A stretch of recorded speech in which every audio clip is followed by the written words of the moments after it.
গল্প এত মায় তুমি জোড়ালে। লেখনীতে নীতি জাহিদ। অন্তিম পর্ব। চট্টগ্রাম থেকে ফেরার পর সেই কেস বন্ধ হয়ে যায়। জীবনে অনেক অদ্ভুত কিছু ঘটে।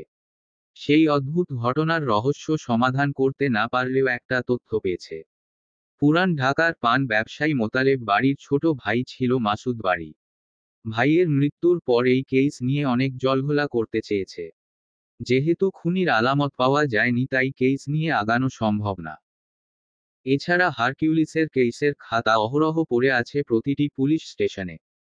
শেষবার ফোন দিয়ে যখন মোতালেব বাড়ি কেসের আপডেট জানতে চাইল, পুলিশ স্টেশনে এসে ঝামেলা করল, তখন ডিআইজি জানালেন তুরা হত্যার কেসটা ওপেন হবে। সেই থেকে শান্ত হয়ে গেল মোতালেব বাড়ি। তুরা হত্যার কেসটা সামনে এসেছে। তুরার পরিবার থেকে জানানো হয়েছে তুরা অসুস্থ থাকার পর মারা গিয়েছে। পুলিশি জিজ্ঞাসাবাদে মোতালেব বাড়ি জানিয়েছে তুরা অসুস্থ ছিল। তুরার বাবা মা ঘটনা ধামাচাপা দিয়েছে। সব মিলিয়ে সাবরিনার আত্মহত্যা থেকে শুরু করে তুরার মৃত্যু পুরোটাই যেন ধোঁয়াশা রয়ে গেল। ব্যাগ গুছাতে ব্যস্ত রোশনি। মন বেশ আনন্দিত। একমাত্র দেবরের বিয়ে দুদিন পর। কক্সবাজারের বাসাটা ছেড়ে থাকতে মন খারাপ হবে, কিন্তু কিছু করার নেই, ফিরতে হবে তাদের। ব্যাগ গুছাতে গুছাতে দুপুরের রান্না শেষ করেছে। চট্টগ্রাম ফিরবে আগামীকাল সকালে। আজ রাতটা দুজন মিলে সমুদ্রে কাটাবে। জাবিরের পোস্টিং চট্টগ্রাম হয়ে গিয়েছে। দেখতে দেখতে জীবনের অনেক কিছু দেখা হয়েছে। জাবিরের বেশ মন খারাপ কিছু বিষয়ে। বারবার নিজেকে দোষ দেয়। এখানে আসার পর এক সপ্তাহ লেগেছে জাবিরের সাথে সম্পর্ক স্বাভাবিক হতে। নিজের মনের রাগ মিটিয়ে নিয়েছে। এখন আর রাগ করে না রোশনি। রেগে কি লাভ? সময় ফিরে পাবে না। গতকাল রাতে নিজেদের মধ্যে আলাপনের মাঝে জাবির বলে উঠল, তার জীবনে অপ্রাপ্তি অনেক আছে, কিন্তু সে চায়নি রোশনির জীবনে অপ্রাপ্তি থাকুক। স্কলারশিপটা রোশনির হয়নি। মাস্টার্স পড়া বন্ধ হয়ে গিয়েছে।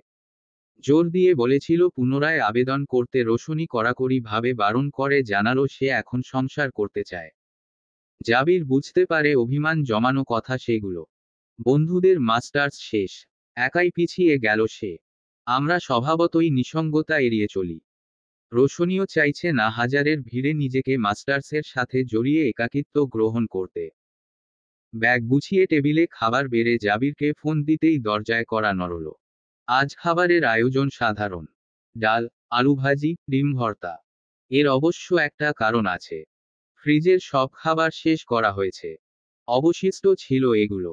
রাতে তারা সমুদ্রের পাড়ে বসে খাবে। আবার কবে আসবে কে জানে। খেতে খেতে জাবির বলল, অপরাজিতা আম্মা ফোন দিয়েছিল। বাসায় নাকি মেহমান আসা শুরু হয়েছে। তোমার উপর চাপ পড়তে পারে। একা সামলাতে পারবে না। আমি রোমাকে কল দিয়ে বলেছি যদি পসিবল যেন একটু আগে আসে। রোশনি খাবার থামিয়ে দিল। ব্রু কুচকে বলল, এটা কি ঠিক হলো মিয়া আশরাফ? ও সংসার গুছিয়ে আসবে। আমি এখন হাঁটতে পারি আলহামদুলিল্লাহ। সংসারটা আমার, যেহেতু আমি সামলে নেব। ওসব নিয়ে তোমাকে ভাবতে হবে না। এছাড়া আম্মা তো আছেন। জাবির মাথা নাড়ল। রোশনি বলল, জানো আজ জ্যোতি ফোন দিয়েছে। মেয়েটা ভারী চমৎকার। আজই তো প্রথম কথা হলো। দুরন্ত একটা মেয়ে। আমাদের জিহাদের সাথে বেশ মানাবে। কি সুন্দর করে বলছিল, ভাবি আমি আসলে আপনি সুস্থ হওয়া পর্যন্ত বিশ্রাম নেবেন। আমি ভীষণই অবাক হলাম। এত সুন্দর করে কথা বলে কিভাবে এই মেয়ে? জিহাদের জন্য এমন গুছানো মেয়েই দরকার ছিল, তাই না? হুম। তুমি কি কিছু নিয়ে চিন্তিত? ভাবছি। কি নিয়ে ভাবনা? যখন নিজের সংসারের দায়িত্ব কাঁধে নাও তখনই সবাইকে ভালোবাসায় ভরিয়ে তোলো। এত মায়ে কিভাবে জোড়াও সবাইকে? রোশনি গেয়ে উঠল, তোমরা যে বলো দিবস রজনী। ভালোবাসা ভালোবাসা। সখী ভালোবাসা কারে কয়? সে কি কেবলই জাতনামো? মন প্রসন্ন করা সেই সুর। এই দুই রুমের বাসাটায় টেলিভিশন নেই, টেপ রেকর্ডার নেই, নেই কোনো মিউজিক সিস্টেম। অথচ প্রতিদিন মিষ্টি কণ্ঠে সুর করা প্রতিটি গান যেন সারাদিনের ক্লান্তির বিশেষ প্রতিষেধক। অতুলনীয়। সন্ধ্যা হতেই বেরিয়ে পড়ল দুজন সমুদ্রের উদ্দেশ্যে। লাবণী পয়েন্টে এসে নীরবে শুনছে সমুদ্রের গর্জন। বাদাম বিক্রেতা হেঁটে যাচ্ছিল। রোশনি এক প্যাকেট বাদাম নিল। বাদাম ছিলে জাবিরের হাতে দিয়ে বলল, বিষণ্ণ সন্ধ্যায় বাদামের নিমন্ত্রণ মিয়াশরাফ। মৃদু হাসল জাবির। মুখে হাসি রেখেই বলল, ছেড়ে যেতে হবে আমাদের এই বিষণ্ণতা। মাঝে মাঝে বিষণ্ণতা পরম সুন্দর। সুন্দর তার গর্জন। শুনতে পাচ্ছ সেই ডাক? সমুদ্রের ডাক। সমুদ্র কত নিঃসঙ্গ অথচ গভীর তার মায়া। যার মোহে একবার ডুব দিলে হারিয়ে যাওয়া ছাড়া উপায় নেই। আছড়ে পড়ছে ঢেউগুলো। রোশনির ছিলে দেয়া বাদাম মুখে নিয়ে বলল, জীবনটা সমুদ্রের মতো। কখনো মুগ্ধতা তো কখনো ওই যে বললে বিষণ্ণতা। ডুব দেওয়ার আগে বুঝতে হবে কোথায় ডুব দেওয়া উচিত। তীর সন্নিকটে তো। মাঝ সমুদ্র কেড়ে নেয় মুগ্ধতা। আচানক আকাশে মেঘ করল। গর্জে উঠল। সমুদ্র আকাশ দুইয়ের ডাকে মোহনীয় পরিবেশ। ভিজিয়ে দিল বৃষ্টি দুজনকে। জাবির পুরো বাক্য শেষ করে বলল, মুগ্ধতার মৃত্যু হলে এভাবে বৃষ্টি নামে প্রকৃতিকে কাঁদিয়ে। হাতের ইশারায় একটু দূরে দাঁড়িয়ে থাকা ছোট্ট ছেলেটাকে রোশনি ডাক দিল, যার হাতে চায়ের ফ্লাক্স। 2 কাপ চা নিয়ে 1 কাপ জাবিরের দিকে বাড়িয়ে দিয়ে বলল, পূর্ণতার শুরু এখান থেকে। বৃষ্টি ভেজা সন্ধ্যায় চা সহপ্রিয় রমণী মন্দ নয়। আড্ডাটা তাদের এভাবেই জমে। রোশনি গান ধরল, জাবির মুগ্ধ হয়ে শুনল। তুমি এমন সুরে গান বেঁধেছ, সে রাগ আমার নেই জানা। সেই সুরের কলতানে ঢেউ খেলে পারুল বনে। আমি আজ বুঝতে পারছি ভাইয়া কেন সেদিন আমাদের বকাবকি করেছিল। আর কতক্ষণ এভাবে হলুদ মাখাবে আমাকে তোমরা? জিহাদের চেঁচামেচি ইতিমধ্যে শুরু। অনেক কষ্টে বিয়ের পিঁড়িতে বসতে রাজি হয়েছে। হলুদ লাগিয়ে ভূত বানিয়ে দিয়েছে সবাই। পাত্রী শামার ক্যাম্পাসের বান্ধবী। পরিবারে রোমা শামা নামক 2টা পাগল থাকতে আরেকটা পাগল জুটেছে। বরপক্ষ মেয়েকে হলুদ লাগাতে গিয়েছিল। অথচ এই মেয়ে বায়না ধরেছে সে নিজেই বরকে একটু হলুদ লাগাবে। শেষমেশ কনে তার ভাই নিয়ে বরকে হলুদ লাগাতে এসেছে বরকা পরে। রোশনি মুচকি মুচকি হেসে বলে, যেমন জিহাদ তেমন তার জ্যোতি। ভাবি মজা করবেন না। আমি এতদিন সিনেমাতে দেখেছি। এই মেয়েকে পেলেন কোথায় বলুন তো? শামা যেমন বান্ধবী জুটিয়েছে তেমন একে নিয়ে আমি ঘর করব কি করে? কিভাবে আসলো আমাকে হলুদ লাগাতে? মানুষজন কি বলবে? মানুষের কথা ভাববে না? এরা বড় বিচিত্র প্রাণী। তুমি সুখে থাকলে এরা জ্বলবে আর দুঃখে থাকলে হাসবে। আমরা চাই তোমরা খুশি থাকো। আর জ্যোতিকে তোমার দরকার এখন। খুবই চমৎকার একটি মেয়ে। কত প্রাণোচ্ছল। স্বামীকে হলুদ দেওয়ার অভিজ্ঞতাও জীবনে থাকা লাগে। তোমার ভাই তো অপ্রেমিক গোছের মানুষ। তুমি না হয় প্রেমিক হও। রোমা শামা আনন্দে এদিক সেদিকে ঘুরছে। সবার মুখে এক বাক্য, আশরাফের অপরাজিতা আর জিহাদের জ্যোতি মিলে এবার হাল ধরবে সংসারের। রোজিনা বেগমের ছুটি। জিহাদ এবং জাবিরের বন্ধুরা এসেছে। সবাই আনন্দে মেতে উঠেছে। জিহাদের বন্ধুরা হলুদ লাগানো শেষে ওকে কাদা পানিতে চুবিয়েছে। শাকিল এবং জাবিরের মধ্যে কথা হচ্ছে। শাকিলের প্রশ্নে আজ জাবির বিব্রত হয়নি। পুলিশের কাছে কথা লুকিয়ে কি লাভ? শাকিলের তীর ছোড়া প্রশ্ন। এত কিছু হয়ে গেল ওকে বাধা দিসনি কেন? কারণ আমি চেয়েছি। মানে, আমাদের 2 ভাইয়ের জায়গায় নিজেকে বসা। উত্তর পেয়ে যাবি। পুলিশের কাছে এমন কিছু গোপন তথ্য থাকে যা লোকচক্ষুর আড়ালে রয়ে যায়। সাবরিনা ছটফট করে মরেছে, স্বামীর সামনে ইজ্জত বিসর্জন দিয়েছে। তুরা দেবরের দ্বারা ধর্ষিত হয়েছে। অপু নিজের অপকর্মের সাক্ষী মিটিয়ে দিল বউয়ের ঘরে পরপুরুষ ঢুকিয়ে। ওর চোখের সামনে মাসুদ সাবরিনাকে খুবলে খাবলে শেষ করেছে। নিঃশব্দ, অনড় জাবির। শাকিল কাঁধে হাত দিয়ে বলল, থাক বাদ দে। আমি প্রথমে ভেবেছিলাম তুই মেরেছিস দুজনকে। আমি জানতাম না অপুকে মেরে ফেলেছে। পরপর দুটো ঘটনা একসাথে ঘটাতে নিয়ন্ত্রণ হারিয়ে পাগলাটে আচরণ শুরু করেছিল। মারার পর এসে প্রথমে ভয় পেয়ে গিয়েছিল। সাহসটা আমি দিয়েছিলাম। পরের বার আর সাহস দেয়া লাগেনি। শুধু ইনফরমেশন দিয়েছিলাম। বাদ বাকিটুকু ও নিজেই করে নিয়েছে। আইন হাতে তুলে নেয়াটা কি ঠিক হলো? রেগে গেল জাবির। তোদের আইন কি করতে পেরেছে যখন আমার অপরাজিতা বিছানায় ছটফট করেছে? যখন আমার ছোট্ট রোমার রাস্তার মাঝে সম্মানহানি হয়েছে, সাবরিনা যখন স্বামীর সামনে ধর্ষিত হয়েছে, পেরেছিস কিছু করতে? এই একটা কারণে আমি পোস্টমর্টেম করতে দিই নাই। রাহাত নাকি জিহাদকে বলছিল সাবরিনা মার্ডার হয়েছে। মার্ডার হয়নি, সুইসাইডই করেছে। আমি আইনে বিশ্বাস করি না রে শাকিল। মোতালেব বাড়ি অবাধে ঘুরে বেড়াচ্ছে। হাস্যকর ব্যাপার না, নিজে বিয়ে করেও বউকে ভাইয়ের হাতে তুলে দিয়েছে। এসব থেকে এখন বের হতে চাই। জিহাদটাকে ভালো থাকতে দে। অনেক কষ্টে রোশনি, রোমাশামা ওকে বিয়েতে রাজি করিয়েছে। ও একটা স্বাভাবিক জীবন প্রাপ্য। শাকিল মাথা নেড়ে বলল, ভালো থাকুক। অনেক কিছু জানার ছিল। জেনে নিলাম। তবে তোকে হিরো ভাবাটা ভুল। গেম চেঞ্জার তো আমাদের জিহাদ। জাবির হাসছে। হেসে বলে, ভাই আমি বরাবরই সাইড ক্যারেক্টার। কোনো হিরো টিরো নয়। বউ একজন পেয়েছি মাশা আল্লাহ। তারই হিরো হয়েই থাকতে চাই।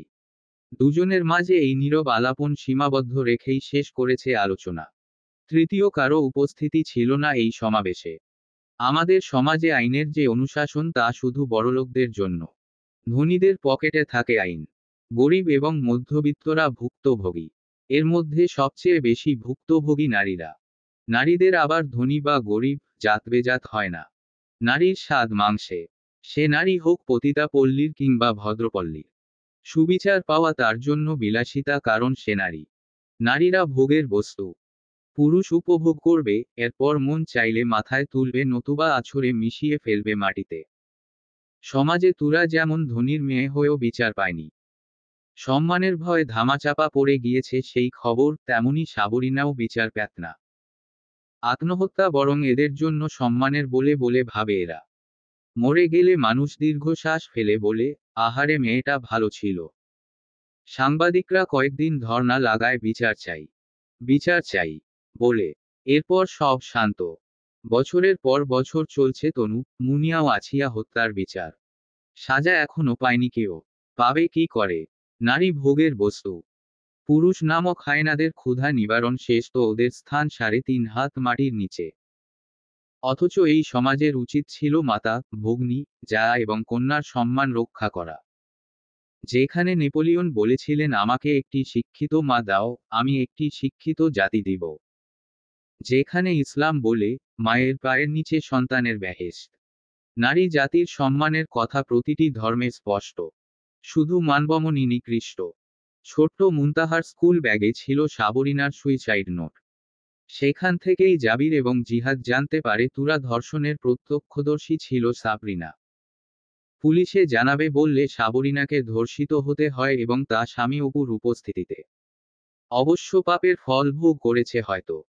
যে সিএনজির আঘাতে রোশনির অ্যাক্সিডেন্ট হয়েছিল তার ভেতর ছিল সাবরিনা। শামা দেখেছিল সেদিন বোনকে সিএনজিতে। ভাবতে পারেনি বোন স্বামীর সাথে পরিকল্পনা করে ভাবিকে মারার জন্য এত বড় পরিকল্পনা করবে। বাইকে ছিল অপু। ভাগ্যের লিখন বড়ই কঠিন। নিস্তার অসম্ভব। ১লা ফাল্গুন, ১৪৩২ বঙ্গাব্দ। আরো ৬ মাস পেরিয়েছে। তোমায় আমায় নিয়ে খবর রটে না। কোনো খবরের পাতায় আর টেলিভিশনে। ক্ষতি কি তাতে, ক্ষতি কি তাতে? ভালোবাসা বলো কমছে কি? গুনগুনিয়ে গান গাইতে গাইতে শাড়ি ঠিক করে খোপায় গাঁদা ফুল গুজলো। বাসন্তী সাদা শাড়িতে চমৎকার লাগছে। রোশনি আর জ্যোতি মিলে পুরো বাসাটা সাজিয়ে ফেলেছে। ঘড়িতে দুপুর ১টা। বরদের আসার সময় হয়েছে। শামার বিয়ে হয়েছে আজ ৩ মাস। বাড়িতে আছে ২ জা এবং শ্বশুর শাশুড়ি।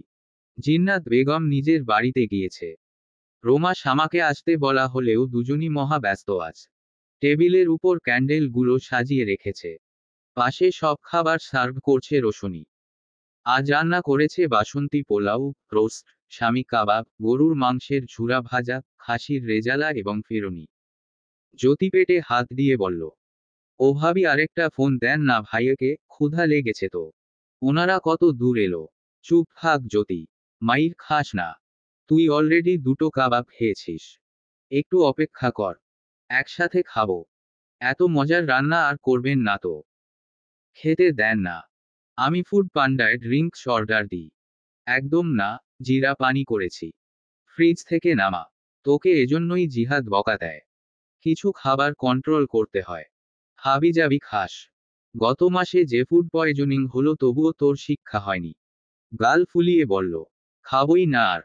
রোশনি একটা প্লেট নিয়ে 2 চামচ ভাত নিল আর 1 পিচ খাসির রেজালা নিয়ে বলল, হা কর, খাইয়ে দিচ্ছি। জ্যোতি সব কটা দাঁত দেখিয়ে হা করে মুখে খাবার নিয়ে চিবাতে চিবাতে বলল, আরেকটু নেন। 2 চামচে পেট ভরে নাকি? আমি তোর পেট শান্ত রাখতে খাওয়াচ্ছি। ভারতে নয়। এখন খেলে সবার সাথে আর খাবি না তা কি জানি না ভেবেছিস? এর মাঝেই কলিং বেলটা বেজে উঠল। জ্যোতি এস বলে লাফিয়ে উঠল, মাথায় ঘোমটা টানল। দরজা খুলে দুইজনকে একসাথে দেখে সালাম দিল। জিহাদ ভ্রু কুঁচকে স্ত্রীকে দেখছে। এত সাজ কেন? শাড়িতে বেশ সুন্দর লাগছে। জাবির সালামের উত্তর নিয়ে পাশ কাটিয়ে ভেতরে ঢুকল। জিহাদ দরজার সামনেই স্ত্রীর কোমর টেনে কাছে এনে বলল, কি ব্যাপার? শুভ বসন্ত। ও আচ্ছা, এই ব্যাপার। বসন্তের জন্য সাজা হয়েছে, স্বামীর জন্য নয়। আমার সব তো স্বামীরই। কপালে অধর ছুঁয়ে বলল, খুব সুন্দর লাগছে। রোশনির ডাক শুনে জ্যোতি ছুটে এলো। আরেক লোকমা দিয়ে বলল, এটা নেয়। ওরা ফ্রেশ হয়ে আসলেই বসে যাব। আব্বা আম্মাকে ডেকে নিয়ে আয়। তোর ভাইয়া কোথায়? আসেনি। এসেছে তো। ফোনে কথা বলতে বলতে জাবির ডাইনিংয়ে এসে সহধর্মিনীর দিকে আর চোখে তাকিয়ে এক পেশে হাসি দিয়ে রুমে চলে গেল। জ্যোতি রোশনির দিকে তাকিয়ে বলল, ভাবি ভাইয়া জিহাদের চেয়ে বেশি রোমান্টিক। রোমান্টিকের কি দেখলি? রুমেই তো চলে গেল।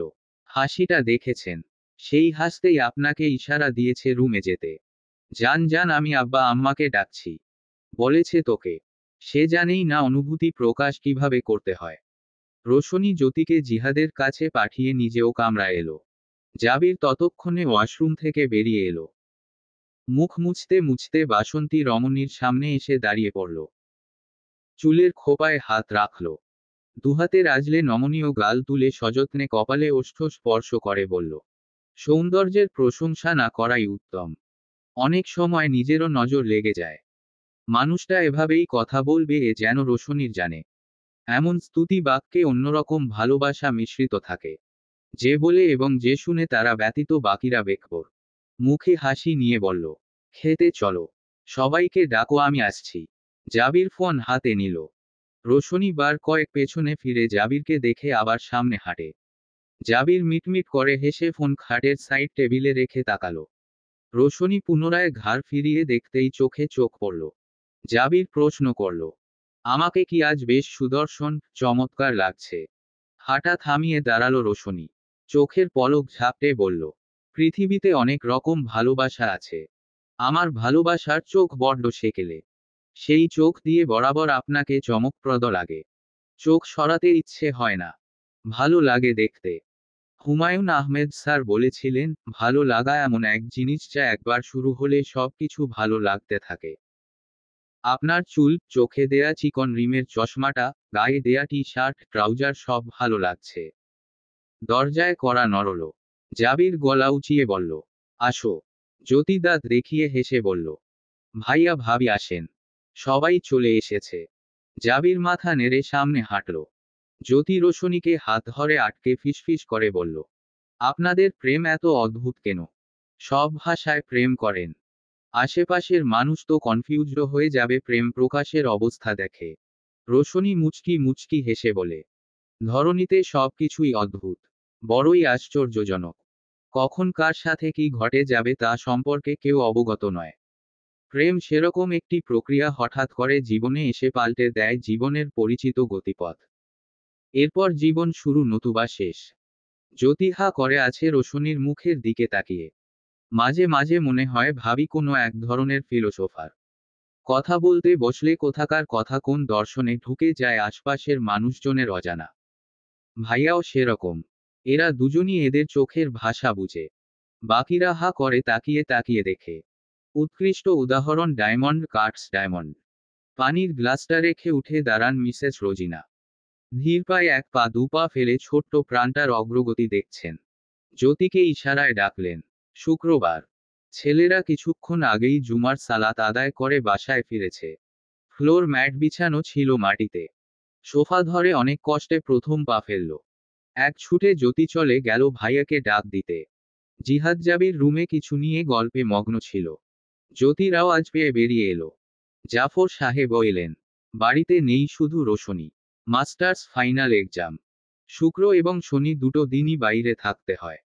জিহাদ ভিডিও করছে।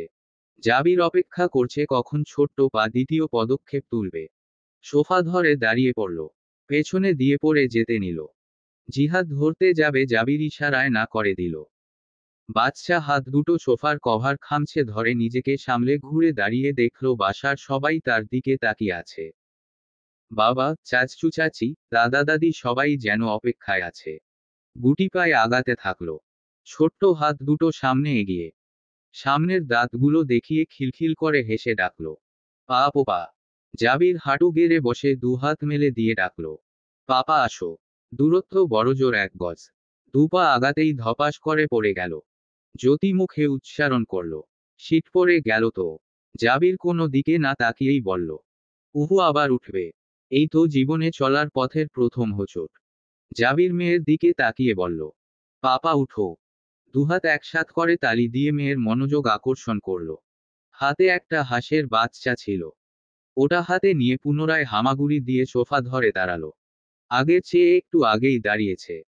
আবার ঘুরে বাবার দিকে তাকিয়ে হেসে সামনে পা বাড়ালো। এবার আর হোঁচট খায়নি। 2 পা, 3 পা, 4 পা দিতেই ঝাঁপিয়ে পড়ল বাবার বুকে। জাবির দুহাতে মেয়েকে কোলে নিয়ে বুকে ধরে উঠে দাঁড়িয়ে কপালে চুমু দিয়ে বলল, আমার পাপা হাঁটা শিখে গিয়েছে। খিলখিল করে হেসে বাবাকে হাস দেখাচ্ছে। জিহাদ জ্যোতি খুশিতে লাফাচ্ছে। জিহাদ ভাইবোনদের গ্রুপে ভাইঝির ভিডিওটা পাঠিয়ে দিল।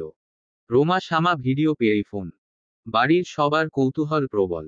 পারছে না রোমা শামা সব কাজ, ঘর সংসার ফেলে ছুটে আসতে। জাবির মেয়েকে কোলে নিয়েই খেতে বসেছে। রোজিনা নাতনির খাবার ছেলেকে এগিয়ে দিয়ে বলল, বাবা দাও, খাইয়ে দিই। জাবির হেসে বলল, আম্মা তুমি বসো, আমি এখন খাইয়ে দিচ্ছি।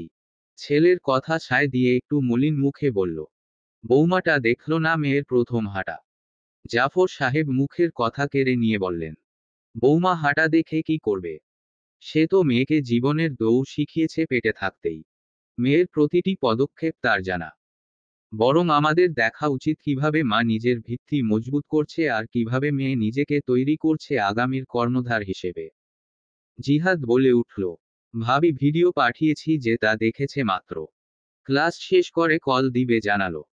জাফর সাহেব মুখে বিরক্তি এনে বলল, আহা, কেন করলি কাজটা?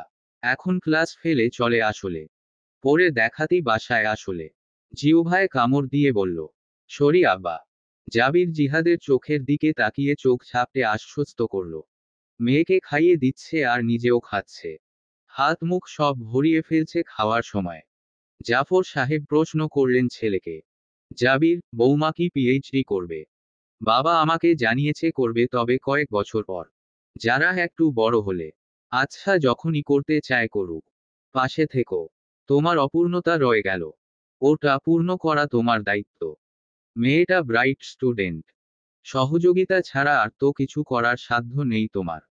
অতটুকুই না হয় করো। জি আবা। বাড়িতে ঢুকে বেসিনে ভালো করে হাত ধুয়ে সবার আগে ওয়াশরুমে ছুটল। ফ্রেশ হয়ে বের হয়ে দেখে বাপবেটিতে ঘুম। ভেবে নিল এরা উঠার আগে কিছু একটা খেয়ে নিবে। টেবিলে আসতেই জ্যোতি কিচেন থেকে নাস্তা এনে বলল, ভাবি আজকে নাস্তা আমি বানিয়েছি। আমাদের যারা সোনার হাঁটতে পারার খুশিতে। টেস্ট করে দেখেন না কেমন হয়েছে। নাস্তার দিকে তাকিয়ে রোশনি দেখতে পেল এক বাটি নুডলস আর কিছু ফ্রোজেন নাগেটস এবং সসেজ। চুপচাপ খেয়ে বলল, খুবই মজা হয়েছে। খুশিতে জ্যোতি গদগদ। জিহাদ ও রোশনিকে সালাম দিয়ে চেয়ারে বসল। জিহাদ নাস্তা মুখে দিতেই রোশনির দিকে তাকালো। রোশনির মাঝে কোনো ভাবান্তর নেই। জিহাদ বোকা বোকা হাসি দিয়ে বলল, ভাবি, শুধু এটা খেলে তো পেট ভরবে না আপনার। অন্য কিছু একটা। রোশনি হাত দিয়ে থামিয়ে দিল। হেসে বলল, এটাই চলবে। খুব মজা হয়েছে। যদি এই নুডলসটুকু আমি আর জিহাদি খাবো। কতখানি আছে কড়াইটা নিয়ে আয় তো। জ্যোতি মহা খুশি। ছুটে গিয়ে নিয়ে আসে পুরা কড়াই। 4 প্যাকেট করেছে। জিহাদ শুকনো ঢোক গিলছে। রোশনি হেসে বলল, অনেকখানি তো। সবার জন্য করেছিস? জি ভাবি। আচ্ছা আম্মা, আব্বাকে দিস না। এত মজার জিনিস অনেকখানি খেলে অসুস্থ হয়ে যাবে। আব্বাকে তো চিনিস, কিছু মজা হলে একটু বেশি খেতে চায়। আর আম্মা তো নুডলস তেমন খায় না। তোর ভাইয়াকে ডেকে আনো। খায় কি না জিজ্ঞেস কর। জ্যোতি মুখের দিকে তাকিয়ে বলল, ভাইয়ার জন্য রুমে নিয়ে যাই। জিহাদ বলল, কি দরকার, ভাইয়া নুডলস খায় না। না আমি করেছি শুনলে খাবে। জিহাদ মুচকি হেসে বলল, বেড়ে দাও, আমি নিয়ে যাচ্ছি। না আমি নিজে দিয়ে রিভিউ নিব। রোশনি চোখ দিয়ে জিহাদকে চুপ থাকতে বলল। জ্যোতি নুডলস বেড়ে জাবিরকে দিয়ে এসে নিজেও খেতে বসল। এক চামচ মুখে দিয়ে চোখ মুখ কুঁচকে ফেলে মুখে উচ্চারণ করল, ইয়া আল্লাহ। ঢকঢক করে এক গ্লাস পানি খেয়ে নিল। রোশনির বাটি ছিনিয়ে নিয়ে ছুটল জাবিরের রুমে। জাবির রীতিমতো 2 চামচ মুখে দিয়ে ফেলেছে। নির্দ্বিধায় খেয়ে নিচ্ছে ফোন দেখতে দেখতে। পেছনে পেছনে রোশনি, জিহাদও এলো পরিস্থিতি দেখতে। হাত কচলে জ্যোতি বলল, ভাইয়া বাটিটা আর খেতে হবে না। জাবির মুচকি হেসে বলল, খুব ভালো হয়েছে। না লবণ কম, ঝাল বেশি, মশলা বেশি। ঠিক হয়ে যাবে। জ্যোতির মাথা নত। রোশনি পেছনে থেকে আঁকড়ে ধরে বলল, আমি যখন রান্না শিখেছি তোর বয়সেরই ছিলাম। রান্না শেখাটা কঠিন কাজ নয়। আগ্রহ থাকাটাই গুরুত্বপূর্ণ। ভুল করতে করতেই শিখবি। আমি তো একবার মিষ্টি বানাতে গিয়ে 2 লিটার দুধ নষ্ট করেছি। তাহলে আক্ষেপ বুঝো। ভাবি আমি কোনো কাজেরই না। সব উল্টা পাল্টা কাজ করি। রোমা শামা কি সুন্দর সংসার সামলাচ্ছে। আপনি না থাকলে আমি এসব ছাইপাশ খাওয়াতাম সবাইকে। জাবির হেসে বলল, রোমা শামাকে পরিস্থিতি অভিজ্ঞ বানিয়েছে। ওরা ক্লাস 8-9 থেকেই রান্না করে। তোমার জীবনে তো এমন পরিস্থিতি আসেনি। একটু সময় যাক। হতাশ হবার কিছু নেই। পেরে যাবে ইনশাআল্লাহ। রান্না কোনো কঠিন কাজ নয়। রোশনি হেসে বলে, চল এক কাজ করি, এই নুডলসগুলো দিয়ে স্পেশাল কেকা আপার বিরিয়ানি করি। রোশনির কথা শুনে সবাই হেসে দিল। এর মাঝে ছোট্ট যারা ঘুম থেকে উঠে গড়িয়ে বসে পড়ল। সবাইকে হাসতে দেখে নিজেও হাসছে। জাবির মেয়েকে কোলে নিয়ে আদর করতে করতে বলল, দেখো আমাদের আম্মা উঠে গিয়েছে। রোশনিকে দেখে ঝাঁপিয়ে পড়েছে। মায়ের কোলে এসে একবার বাবার দিকে হাত বাড়ায়, বাবার কোলে যে মায়ের দিকে হাত বাড়ায়। দুষ্টুমি শিখে গিয়েছে যারা। সন্ধ্যা হতে না হতেই বাড়িতে হইচই বাঁধিয়ে দিয়েছে বন্ধুরা। আজ হঠাৎ সারপ্রাইজ দিতে চলে এসেছে পরিবারসহ তাইফ, শাকিল, মেহেদি। সারপ্রাইজের কারণ রোশনি জেনেও চুপ করে আছে। প্রতি বছর রোশনি দিনটা উদযাপন করলেও এবার সে ইচ্ছাকৃত পিছিয়ে আছে। গতরাতে জাবিরের সাথে কিঞ্চিত মনোমালিন্য হয়েছিল। তারই জের ধরে রোশনি কথা কম বলছে। জাবির নিজেও কথা বাড়াচ্ছে না। ড্রয়িং রুমে সবাই গল্পের আসর জমিয়েছে। বাচ্চারা ছুটোছুটি করছে। জ্যোতি এসে ডেকে নিয়ে গেল রোশনিকে। শারমিন, লাবণ্য এবং পিয়া ড্রয়িং রুম সাজিয়ে কেক কাটতে ডেকেছে রোশনিকে। আজ তাদের চতুর্থ বিবাহবার্ষিকী। জাবির মুখে হাসি রেখেছে, ঠিকই মনের মাঝে অপরাধবোধ কাজ করছে। মনোমালিন্যের কারণে কেউ কাউকে শুভেচ্ছা বিনিময় করেনি। তবুও নীরবে বসে দেখছে বন্ধুদের কাজ। তাদের জোরাজোরিতে উঠে এসে দুজন একসাথে কেক কেটেছে। জাফর সাহেব এবং মিসেস রোজিনাও ছিলেন। মন ভরে দোয়া করলেন। বাইরে থেকে কেউ বুঝতে পারেনি তাদের মাঝে মনোমালিন্য। আকস্মাৎ মেহেদি বলে উঠল, চোখের ভাষা বড়ই কঠিন মামারা। কেউ কেউ ধরতে পারে, কেউ কেউ পারে না।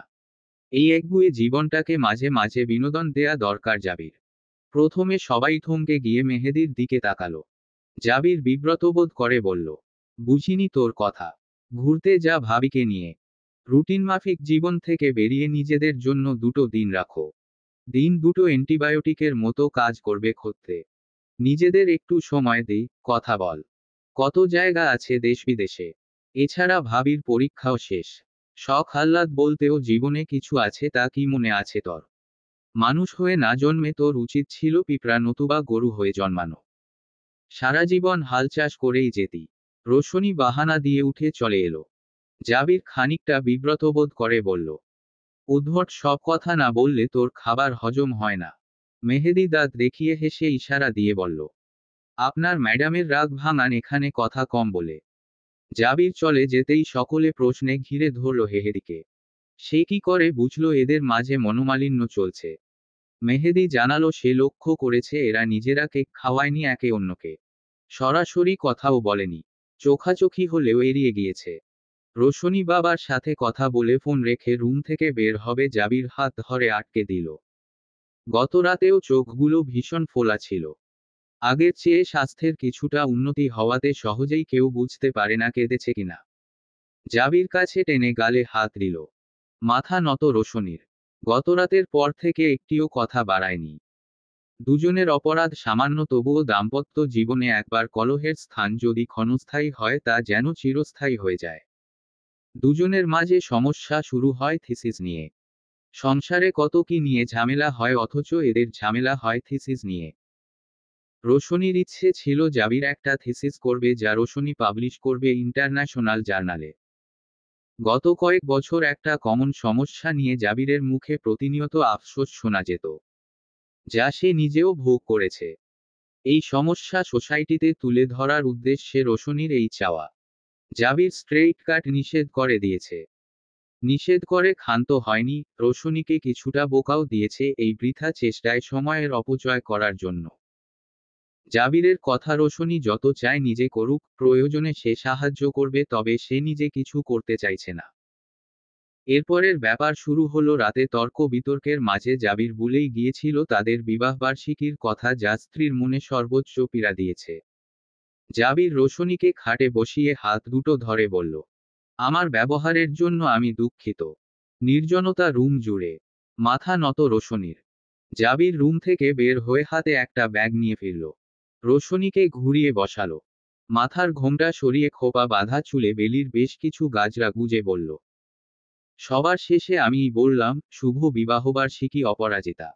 শুরুতে সবাই থাকে, আমি তোমার শেষে থাকতে চাই। চুলের খোপায় হাত দিয়ে বুঝতে পারল ফুল। মনের উচাটন দমন করতে না পেরে হেসে দিয়ে প্রশ্ন করল, কখন এনেছো ফুল? খানিকটা হেসে মানুষটা উত্তর দিল, নামাজ পড়ে আসার সময়। ফ্রিজে রেখেছিলাম। দুষ্টু মিষ্টি খুনোসুটিতে রাগ বলে পানি। ঝগড়া বিবাদ বেশিক্ষণ জিওয়ে রাখলে ইলাস্টিসিটি হারিয়ে ছিঁড়ে যায়। বুদ্ধিমান মানুষ সব সময় নিজেদের মাঝে সব দ্রুত মিটিয়ে নেয়ার চেষ্টায় থাকে। আকাশ ঝরঝরে পরিষ্কার। দেখতে দেখতে বছর পেরোলো। ঘরে ঘরে নবান্নের আমেজ। জিন্নাত বেগম চাইছেন এবার যেন সব ছেলে মেয়ে নাতি নাতনিরা বাড়ি যায়। ঘরে নবান্নের চাল। দাদির অনুরোধ রাখতে পুরো পরিবার ভোরে রওনা হয়েছে গ্রামের বাড়ির উদ্দেশ্যে। বেশিরভাগ সময় ব্যস্ততা সবাইকে এমনভাবে গ্রাস করে সময়টুকু হারিয়ে যায়। 15 দিন পর রোশনি নতুন চাকরিতে জয়েন করবে। একটা বেসরকারি বিশ্ববিদ্যালয়ে লেকচারার পদে যোগদান। এর আগেই ঘোরাঘুরি শেষ করতে চায়। এছাড়া যারারও কিছু ছোটবেলার স্মৃতি হয়ে থাকবে। অনেক বছর পর গ্রামে আসতে পেরে সবাই ভীষণ খুশি। ঘুরে ঘুরে বাড়ির আশপাশের অবস্থা দেখছে জাবির। জারাহ, জিহাদ এবং মুনতাহার সাথে ঘুরে ঘুরে সব দেখছে। আদো আদো বুলিতে কত কি বুঝিয়ে দিচ্ছে সবাইকে। রোশনি বাড়ি এসেই ননদ যা সবাইকে নিয়ে কাজে নেমে পড়েছে। কেন যেন তার বেশ আনন্দ লাগছে কাজ করতে। আশপাশের বাড়ির সবাই আসছে দেখতে এই বাড়ির মেয়ে বউদের। মিসেস রোজিনা এবং জিন্নাত বেগম সবাইকে পরিচিত করিয়ে দিচ্ছে। ঘরের কাজ সবাই মিলে শেষ করে উঠানের ডান পাশে রাখা গুদাম ঘরে আসলো। মাটি এবং বেড়ার দেয়ালে তৈরি গুদাম ঘর। ছনের তৈরি ছাদ এবং দরজা। ভেতরে গোলা ভর্তি ধান। গন্ধে চারদিক মৌ মৌ করছে। অন্য পাশে বড় বড় ডেকচিতে সেদ্ধ হচ্ছে তোলা ধান। শামা ভাবিদের বলল, ও ভাবি, আজ কি এখান থেকে চাল নিয়ে রাঁধবো আমরা? রোশনি উৎসুক চোখে আবুলের দিকে তাকাতেই সে বলল, এগুলা এখনো সিদ্ধ হয় নাই ছোট আপা। সিদ্ধ চাউল বাড়ির পাক ঘরে আছে মটকার ভিতরে। ওইখান থেইকা রানতে পারবেন। বিলকিস আপনাগ কাম আগাইয়া দিবানে। রোশনি ননদ যাদের বলল, পায়েস খাবি তোরা আজ? তিনজনই সজোরে মাথা নাড়ালো। এরপর রোশনি আবুলকে বলল, গাছের ডাব পারতে। যেই বলা সেই কাজ। এদিকে ঘুরে ঘুরে গোয়ালঘর, পুকুর সবকিছু দেখছে। পুকুরে জাল ফেলেছে। পুকুরের মাঝখানে জাবির এবং জিহাদকে দেখে থমকে গেল বাকিরা। ঘাটে এসে দাঁড়িয়েছে। জেলেদের সাথে এভাবে মাছ ধরতে এরা কেউই দেখেনি। কিছুক্ষণের মাঝে উঠে এলো জাবির, যারা পাশ থেকে হাত তালি দিচ্ছে। রাহাত এবং শামার হাজবেন্ড ফয়সাল ঘাটের সিঁড়িতে বসে আছে। রাহাত রোশনিকে বলল, রোশনি, আমাদের বাড়ির পুকুরেও এভাবে জাল ফেলবো, এবার কি বলিস? রোশনি হেসে বলল, ফেলে কি লাভ? তুমি কি আর এভাবে আমার মেয়ে আশরাফের মতো লুঙ্গি কাছা দিয়ে নামতে পারবে? তোমার লুঙ্গিটাই মাছেরা নিয়ে যাবে। অপমানিত হয়ে রাহাতের মুখটা গেল চুপসে। এদিকে মুখ লুকিয়ে মেয়েরা সবাই হাসছে। রাহাত ধমকে বলল, থামো। লুঙ্গি পরে নামতে হবে কেন? ট্রাউজার পরে নামবো। রোশনি রোমার দিকে তাকিয়ে বলল, রোমা, ট্রাউজার পরে কাউকে মাছ ধরতে দেখেছিস কখনো? রোমা স্বামীর দিকে তাকিয়ে বলল, ট্রাউজার পরতে হবে না। বড় ভাইয়া এমনি লুঙ্গি পরা শিখিয়ে দিবে। রাহাত এদের সাথে কথা বাড়ায়নি। জানে মেয়েদের সাথে তর্কে নামা আর স্বেচ্ছায় আগুনে ঝাঁপ দেয়া সমান। এরা তর্কে তর্কে গা জ্বালিয়ে দিবে। মুখ বেঁকিয়ে দেখায় মনোযোগ দিল। জাবির উঠে আসছে। মেয়ে বাবাকে দেখে হাত বাড়িয়ে দিবে তার আগেই জাবির নাক মুখ কুঁচকে মেয়েকে বলল, না পাপা, পরে কোলে নিব বাচ্চা। পাপার গায়ে ময়লা। যারা বলছে, মাছছো ওই দাও, দিব জান, মাছ উঠানো হোক সব তোমার। রোশনি এগিয়ে গিয়ে আঁচল তুলে জাবিরের কপাল মুছে দিচ্ছে। এভাবে ভাইবোনদের সামনে এমন কাজে জাবির লজ্জা পেল। লুঙ্গি ঝাড়তে ঝাড়তে বলল, করছো কি অপরাজিতা? আমি পানি থেকে উঠেছি, ঘামাইনি তো। আরেহ, এভাবে এদেশের গ্রামীণ বউরা স্বামীদের সেবা করে। এই তোরা চেয়ে আছিস কেন? একটা ছবি তোলো। আহারে আমার স্বামী, কত কষ্ট করে পানিতে নেমেছে। শামা ছবি তুলছে। এদিকে জিহাদকে দেখে জ্যোতিও মুখ মুছে দিচ্ছে। জাবির জিহাদ স্তব্ধ হয়ে দেখছে। রোমা গাল ফুলিয়ে রাহাতকে বলল, আপনি নামলেন না কেন? একটা ছবি তুলতাম। রাহাত গলা খেকিয়ে বলল, লে, ছবি তোলার জন্য কি এখন মান ইজ্জত বিসর্জন দিয়ে লুঙ্গি পরে মাছ ধরার জন্য নামতে হবে? কি যুগ আসলো! এসোই জাবির ভাই, সরান আপনার তার ছিঁড়াটারে। মস্তিষ্কের রশি সব ছিঁড়ে গেছে। এটা যৎসব বুদ্ধি আবিষ্কার করে আর সাগরের গুলা পিছন পিছন অনুসরণ করে। আর লুঙ্গির ভেতর মাছ ঢুকে না। এভাবে পুকুরে নামলে। রোশনি ধমকে বলল, কোন জাতের রামছাগল তুমি? লুঙ্গির ভেতর কিভাবে মাছ ঢুকে? যেমন তুমি তেমন তোমার চিন্তা। লুঙ্গির ভেতর মাছের খাবার আছে, যে খুশি মনে মাছ ঢুকবে। উপস্থিত ছেলেরা লজ্জা পেয়ে গেল।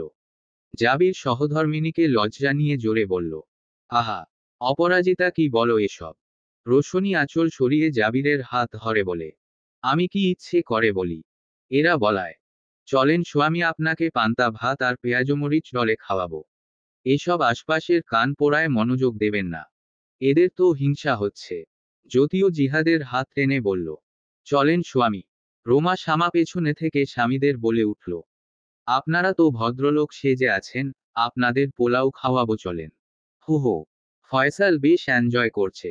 এভাবে কখনো গ্রামীণ পরিবেশ এনজয় করা হয়নি। ঘরে ঢুকেই জাবির পোশাক গামছা হাতে নিয়ে বের হবে রোশনি বাধা দিয়ে বলল, আমার হাতে দিন কাপড়। আমি তো গোসলে যাচ্ছি। হ্যাঁ, তো টিউবওয়েলটা আমি চাপবো, বালতি ভরে দিব, আপনি মগ কেটে গোসল করবেন। জাবির কাপড় গুলো খাটে রেখে রোশনি দুহাত ধরে বলল, কি হয়েছে অপরাজিতা? কি হবে? আমার বেশ আনন্দ হচ্ছে। আপনার অনেক সেবা করতে মন চাচ্ছে। ছোটবেলায় ইচ্ছে ছিল বিয়ে হলে গ্রামীণ বউদের মতো পাক্কা গিন্নি হব। আজ মনে হচ্ছে সেই ইচ্ছে পূর্ণ হওয়ার দিন। আমাকে কাজগুলো করতে দিন, প্লিজ। জাবির মৃদু হেসে বলল, তুম এত পাগলি কেন? রোশনি জবাবে বলল, আপনারই তো। চলুন চলুন, দেরি হচ্ছে।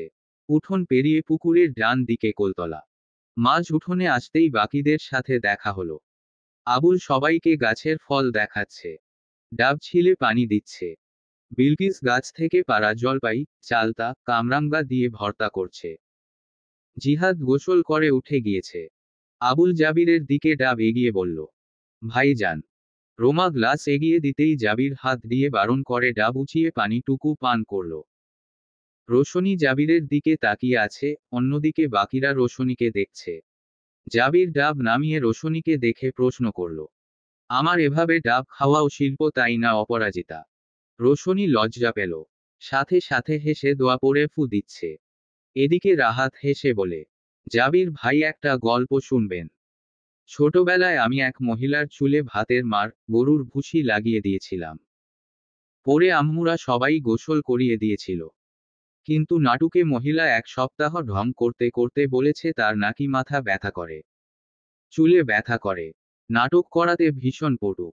নেক্সট মেরিল প্রথম আলো পুরস্কার তার জন্য বরাদ্দ করা হোক। আসার পর থেকে দেখছি আপনার পেছনে পেছনে ঘুরতে। উদ্দেশ্য কি জিজ্ঞেস করেন? বড় কিছু হাতানোর প্ল্যান আছে সম্ভবত। রোশনি তেরে এসে কিছু বলবে এর আগেই রাহাত এক ছুটে সামনে আগালো। রোশনি আঙুল তুলে বলল, মনে রাখিস, আজকে ঘুম থেকে উঠে দেখবি তোর শরীরের এক খাবলা মাংস উধাও। পরি নিয়ে গিয়েছে। রাহাত হো হো করে হাসছে। এদিকে বাকিরাও হাসছে। রেগে গিয়ে রোশনি গাল ফুলিয়ে জাবিরকে দেখছে। জাবির ঠোঁট চেপে রাহাতকে বলল, রাহাত, তোমার কথা মোটেও ঠিক নয়। আমার স্ত্রী আমাকে প্রচণ্ড ভালোবাসে এবং আমি তা জানি। সে আমার সবকিছুতেই মুগ্ধ হয়। আমি হাসলে সেও হাসে। আমি কষ্ট পেলে সেও কাঁদে। আমাকে ভালোবেসে আমার পিছু পিছু ঘুরছে। তার উদ্দেশ্য সৎ। সেই দৃষ্টিকোণ থেকে আমার স্ত্রী ভাগ্য বড়ই চমৎকার। আর কথা বলতে দেয়নি রোশনি। জাবিরের হাত ধরে কল তলায় নিয়ে গেল। কল চেপে চেপে পানি বের করছে। জাবির গোসল সেরে ঘরে এসে মা দাদিদের মাছ দেখাচ্ছে। ইতিমধ্যে সব মাছ উঠে গিয়েছে। দাদির পালিত একটা খাসি জবেহ করা হয়েছে। উৎসব আমেজ চারদিকে। রোশনি পায়েস রেঁধেছে। পাতিল থেকে চেখেই শেষ করে ফেলছে সবাই। একটা বাটি নিয়ে জাবিরেরটা তুলে রাখল। রান্নাঘরে ধুমধুমার লাগিয়ে দিয়েছে সবাই। আজ মিসেস রোজিনা, জাবিরের ফুফু চাচি এবং দাদি রান্নায় হাত লাগিয়েছে। মা দাদির হাতের রান্নার অনন্য স্বাদ আজ সবাই পেল।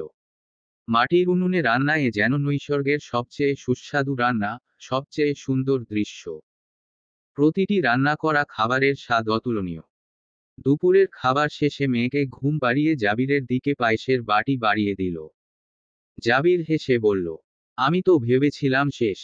ওরা যেভাবে হামলে পড়েছে পাতিলে। রোশনি হেসে বলল, ইস, তা হয় নাকি? আমি আপনার জন্য অনেক আগেই তুলে রেখেছি। এক চামচ মুখে তুলে জাবির চোখ বুজল। চোখ খুলে রোশনির মুখে এক চামচ দিল। রোশনি খেয়ে হাসছে। জাবির পুরোটা খেয়ে মৃদু হেসে বলল, আলহামদুলিল্লাহ সবকিছুর জন্য। পায়েসের প্রশংসা করব না। উত্তর তুমি জানো। রোশনি হাসে। জাবির ঘাড়ের পেছনে দুটো বালিশ দিয়ে বিছানায় শরীর এলিয়ে বলল, অনেক বছর পর পুকুরে নামাতে ঘাড়, হাত পা সব ব্যথা করছে। রোশনি ঘাড়ের পেছনে আলতো চেপে চেপে দিতেই জাবির চোখ বুজল। এতটুকু শান্তি হয়তো তার ভাগ্যে ছিল। কথা বলার আগে বুঝে যায়। জাবির চোখ বুঝেই বলল, তোমাকে আজ রাতে পুকুরের উত্তর পাশে নিয়ে যাব। বাঁশ বাগানের ঝাড়ের পাশে চাঁদ উঠে। ঝিঝি পোকার ডাক, জোনাকির আলো, মাটির সোদা গন্ধ। মণিমুগ্ধকর দৃশ্য। ভয় লাগে না। উহু, গেলেই বুঝবে।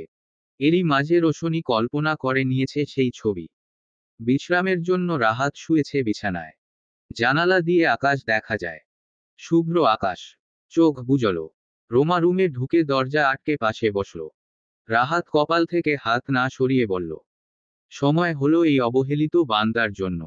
রোমা মুচকি হেসে বলল, সব সময় তো আপনার নামে। কতটুকু সময় পাই শুনি? অফিস, কেইস, এরপর বাসা। দুটো দিন ছুটি নিলাম, ভাবলাম সুন্দরীকে কাছে পাবো, সে তো ভাবিদের সাগরেদ হিসেবে কর্মরত। আপনি ডাকলেন না কেন? হ্যাঁ ডাকি, আর রশিটা এসে আমাকে নাকে রশি দিয়ে ঘুরা। রোমা হেসে দিল। রাহাত একটানে নিজের বুকের উপর ফেলল। রোমার কোকড়া চুল সরিয়ে কপালে অধর ছুঁয়ে বলল, চাঁদনি রাতে উৎসব হবে রাহাত ও রুমাইসার ঘরে। রোমা লজ্জায় মুখ ঢাকল। রাহাতও হাসছে। হাত দুটো রোমার মুখ থেকে সরিয়ে বলল, রুমাইসা, এবার একটা ছোট্ট রুমাইসা আনা প্রয়োজন না। রোমা উপর নিচ মাথা ঝাঁকায়। রাহাত চেয়ে চেয়ে দেখে তার লাজবন্তীকে। এই সৌন্দর্যে পাগল হয়েই তো 4 বছর আগে মেয়েটাকে নিজের করে নিয়েছিল। সময় যেন চোখের পলকে চলে গেল। রাত 10টা। গ্রামে 10টা মানে মধ্যরাত। যারা মুনতাহা আজ মিসেস রোজিনার সাথে থাকবে। রোশনি ট্রিক্স খাটিয়ে রেখে এসেছে। 10টা বাজতেই জাবিরকে ঘুম থেকে তুলে দিল। জাবির শোয়ার পর সারাদিনের খাটনিতে চোখ লেগে গেল। রোশনির আচানক ডাকে উঠে বসল। চোখ কচলে বলল, কি হয়েছে? কি হবে? তুমি না চন্দ্রবিলাসে নিয়ে যাবে? দীর্ঘ শ্বাস ফেলল। নিজেকে স্বাভাবিক করে বলল, চলো। দুজন বেরিয়ে পুকুর পার পেরিয়ে বাঁশ ঝাড়ের একপাশে এসে দাঁড়াতেই দেখতে পেল থালার মতো গোল চাঁদটা। চাঁদের গায়ে চন্দ্রদাগ। কেউ বলে চাঁদের পাহাড়, কেউ বলে চাঁদের বুড়ি চরকা কাটে। রোশনি ভাবে অন্য চিন্তা, তার বরাবরই ছোটবেলা থেকে মনে হতো চাঁদের মাঝে হাত পা ছড়িয়ে কেউ একজন চিৎকার করছে। অদ্ভুত সব ভাবনা। চাঁদ কি কয়খানা যে কেউ চিৎকার করবে? কাউকে বেঁধে রাখলে যেমন চিৎকার করে তেমন মনে হচ্ছে। জাবির রোশনিকে কাছে টেনে নিল। শিরশির করা বাতাস। ঠান্ডা অনুভূতি। ঝিঝি পোকার ডাক। খানিকটা জোনাকির হলদে আলোর মতো কিছু একটা জ্বলছে। বাতাসে ফুলের গন্ধ। পাতার মর্মর ধ্বনি। মোহনীয় পরিবেশ। কাজলা দিদি মনে পড়ছে। রোশনি চিকন সুরে কবিতা আওড়ালো, সাথে তাল দিল জাবির। বাঁশবাগানের মাথার উপর চাঁদ উঠেছে ওই। মাগো আমার ষোলকলা কাজলা দিদি কই। পুকুর ধারে লেবুর তলে থোকায় থোকায় জোনাক জলে। ফুলের গন্ধে ঘুম আসে না, একলা জেগে রই। মাগো আমার কোলের কাছে কাজলা দিদি কই। কবিতা শেষে পুকুর পাড়ে রাখা বাঁশের মাচায় বসল দুজন। জাবির রোশনির কোলে মাথা রেখে ছোটবেলার স্মৃতি বলছে। কিছুক্ষণ থেকে বাড়ির উদ্দেশ্যে রওয়ানা হলো দুজন। হঠাৎ জাবির বলল, যারাহর আরো কয়েকটা ভাই বোন প্রয়োজন, বাচ্চাটা একা হয়ে আছে তাই না? রোশনি আকস্মাৎ জাবিরের দিকে তাকিয়ে মাথা চুলকে বলল, আমি যে জয়েন করব। আচ্ছা, আপনি বললে ইনশাআল্লাহ আগামী বছর জয়েন করব। জাবির হাঁটা থামিয়ে চমকে গিয়ে রোশনির দিকে তাকিয়ে ভাবছে জয়েন করার কি সম্পর্ক ভাই বোনের সাথে। যখন মনে পড়ল নিজের কথার অন্য মিনিং বের করেছে প্রিয় সহধর্মিনী হহ করে হেসে বলল, সিরিয়াসলি অপরাজিতা, আমি যারার ভাইবোন বলতে জিহাদ, রোমাস আমাদের বেবি বুঝিয়েছি। এদিকে দেখি আমার মহারানী প্রস্তুতি নিয়ে বসে আছে। Not bad, I'm ready. Roshni লজ্জা পেয়ে আঁচলে মুখ ঢেকে জাবিরকে ধাক্কা দিয়ে দৌড় দিল। জাবির তখনও হাসছে। রুমে এসে দেখতে পেল রোশনি শুয়ে আছে। দরজা আটকে পাশে শুয়ে দুষ্টুমির ছলে বলল, অপরাজিতা। রোশনি পাশ না ফিরে মুখ লুকিয়ে উত্তর দিল, জি বলেন। যারার ভাই বোনের জন্য রেডি হতে আমার আপত্তি নেই। উফমি আশরাফ, আমি না হয় একটু ভুল বুঝলাম, আপনি এখন মজা নিচ্ছেন। কথাই বলবো না। আচ্ছা, আর নেব না। কিন্তু দেখো, আকাশে সুন্দর চাঁদ, বাতাসে নবান্নের গন্ধ, রুমের ভেতর নির্জন মধুর পরিস্থিতি। মিয়াশরাফ তো এমনিতেই অপরাজিতাতে ডুব দিতে চাচ্ছে। অনুমতি কি পাওয়া যাবে? অর্ধাঙ্গের বুকে মুখ লুকিয়ে নীরব সম্মতি। জানালার ফিনকি দিয়ে ঘরের ভেতর জ্যোৎস্নার প্রবেশ। অথচ চাঁদ জানেই না তার আসার আগেই জাবিরের ঘর আলোকিত। সেই জ্যোৎস্না চাঁদের চেয়েও উজ্জ্বল। জ্যোতির চোখে পানি। জিহাদ সহধর্মিনীর হাত ধরে বসে আছে। সকাল থেকে খবরটা দিবে বলে কাছে পাচ্ছিল না। পরে যখন মনে পড়ল আজ এই খবর বলা যাবে না, তখন থেকেই নিজের অনুভূতি চাপিয়ে রেখেছে। রাতে রুমে আসার পর জ্যোতির চোখে পানি দেখে প্রশ্ন করতেই লুকিয়ে গেল।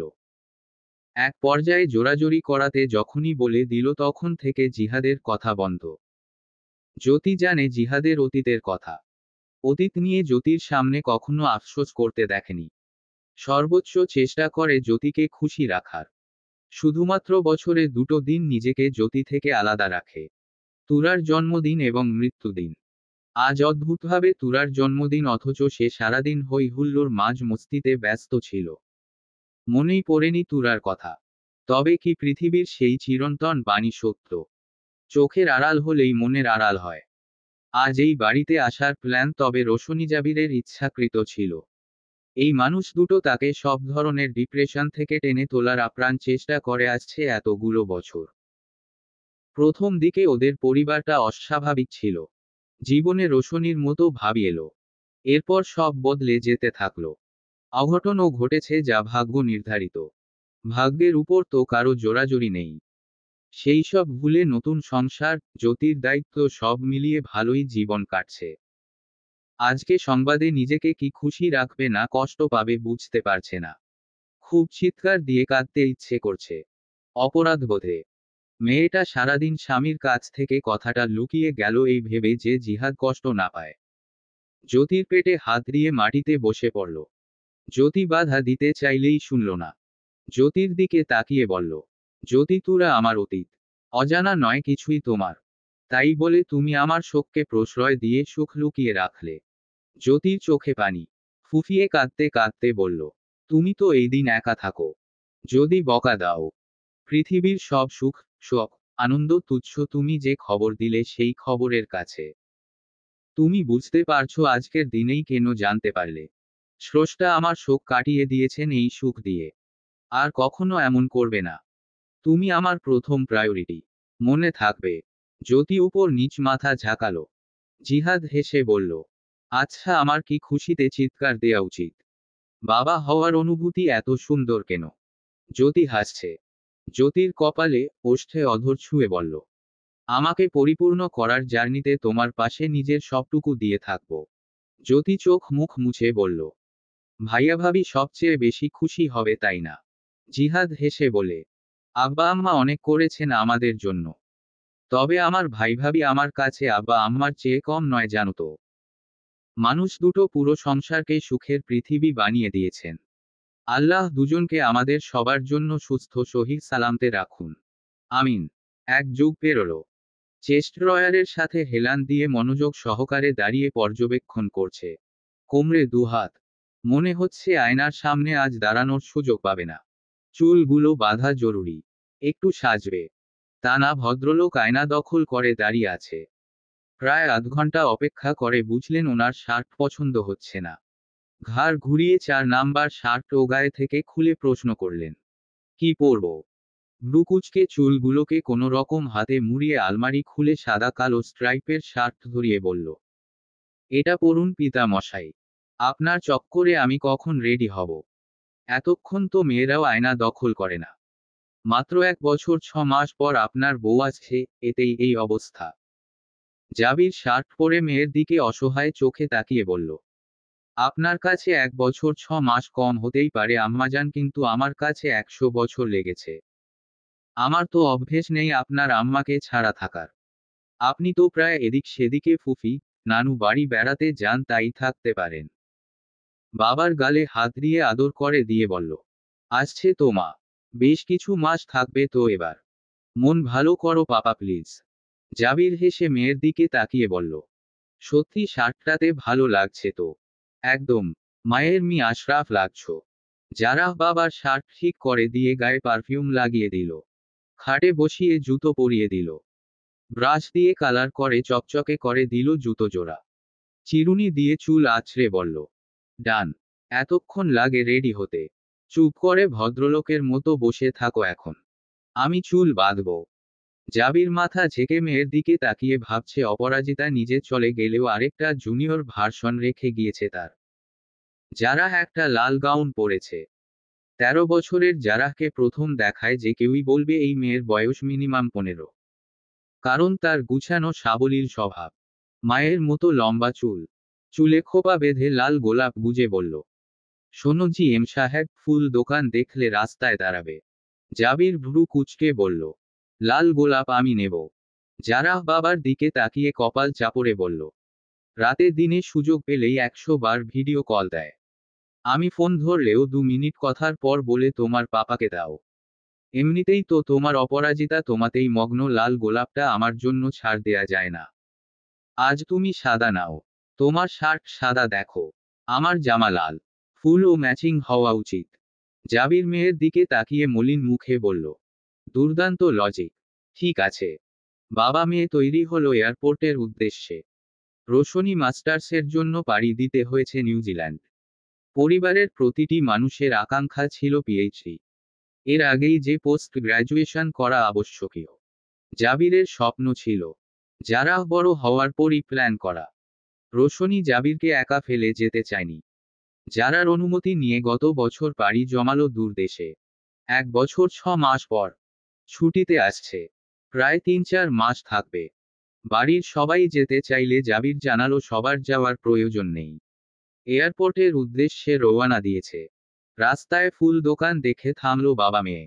যারা দুটো বুকে রেডি করলো। একটাতে সব লাল গোলাপ, অন্যটাতে সাদা। জাবির লাল গোলাপের দিকে চেয়ে ঠোঁট উল্টাতেই যারা হেসে দিল। বাবার দিকে লাল গোলাপ এগিয়ে দিয়ে বলল, সাধ্য কি আমার কারো গোলাপে ভাগ বসানোর? মেয়েটা কি রাগ করলো? জাবির মেয়েকে আগলে নিয়ে বলল, মা আমি দুষ্টুমি করেছি। যারা হেসে বলল, উফ পাপা, নো ফর্মালিটি। আমাদের ডিকশনারিতে কি রাগ আছে? আমি রাগ করিনি। একদম না। বরং লাল গোলাপের চেয়ে আমি সাদা দিলে মা বেশি খুশি হবে। চলো, দেরি হয়ে যাচ্ছে। এয়ারপোর্টে গাড়ি পৌঁছাতেই বাবা মেয়ের অপেক্ষা। দূর থেকে দেখতে পাচ্ছে লাল সাদা মণিপুরি শাড়ি পরা রোশনি। চোখে সানগ্লাস। হাতে ট্রলি। জাবির, যারা এগিয়ে আসলো। যারা মাকে দেখেই ছুটল। রোশনি ট্রলি ছেড়ে মেয়েকে দেখে বুকে টেনে নিল।